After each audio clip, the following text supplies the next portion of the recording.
We are hearing reports from doctors who are saying they are being instructed to count deaths as coronavirus deaths, even if the person died from a different condition, but at some point in time had contact with somebody who had coronavirus. Dr. Birx just came out and said they're classifying everybody with the virus as a death instead of dying from the virus as a death. Why do you think that they are classifying this way? Why do you think there's an exaggeration in the numbers here, if you think there's an exaggeration in the death count numbers?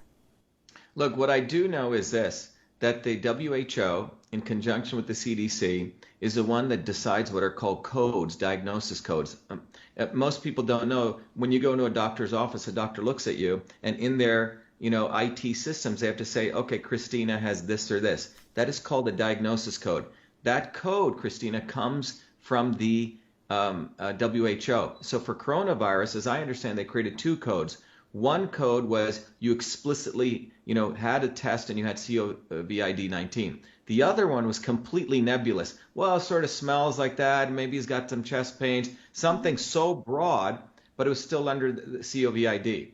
The doctors in the United States received a letter from the CDC, as I have found out, that went to hospital administrators encouraging them to blur both of those codes. So if someone comes in, they have a pre-existing condition, someone with a chest pain, COVID-19, okay?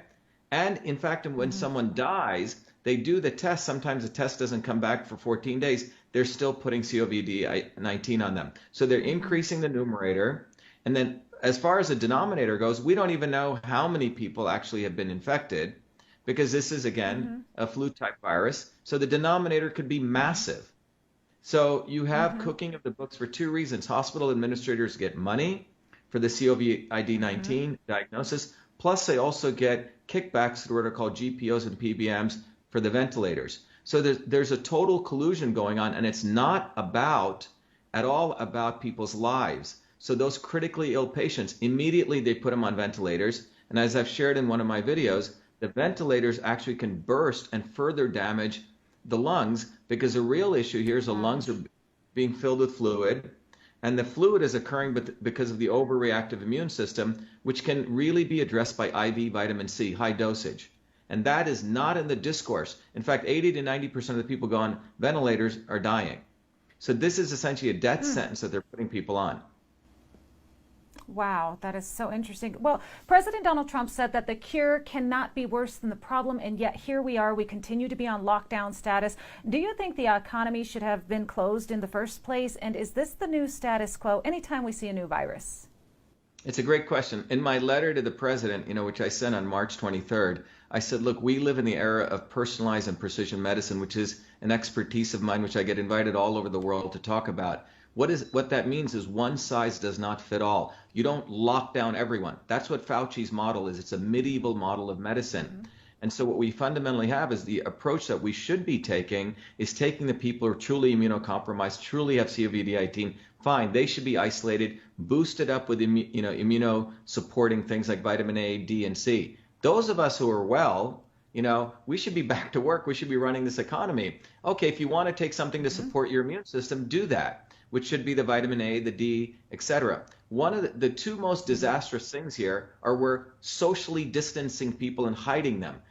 Go look at the research, a landmark study. When you isolate people, that is one of worse than the detriments from obesity, smoking, and heart disease. Social isolation actually leads to upregulation of inflammatory compounds in the body and downregulation of antiviral compounds. So you're basically increasing the person for viral infection by the amount of stress you're causing them from social isolation. And separate from that, we're telling people not to go out in the sun, which is vitamin D. Vitamin D is an antimicrobial. So this is essentially a recipe for actually hurting people, not really supporting them, but all brought to you under the rubric, and media says it over and over again, social distancing, flatten the curve. And this is sort of the nonsensical science that Fauci is expounding, and it's what needs to be exposed, and really what we really need to talk about if we truly care about public health is building up people's immune system. But that's not what Fauci and company are concerned about. Their model is big ag, which dirty air, dirty water, dirty food. They want people to consume not food that's healthy for them. And then the solution is vaccine mandates. Think about what's going to happen a year from now.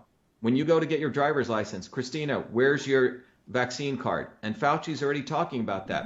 Can you Yes. go to a Oh, gym? yes, he This is is. about developing a police state. I hate to use these Yes. very harsh terms, but that is what we're talking about, control of the individual. It's a very, very dangerous time, but it's also an opportunity for Americans to go back to our roots, which is freedom, which is basically listening to truth and basically starting to, take back what is really ours, which is our truth, freedom, and health. And Fauci's not about that. He serves the masters of Bill Gates, the Chan Zuckerbergs, the Clintons, the CDC, the WHO, and in fact, the Chinese. This is what we're seeing before in front of our eyes is exporting Chinese model of governance, top down, controlling the last oasis of freedom, which is our human body.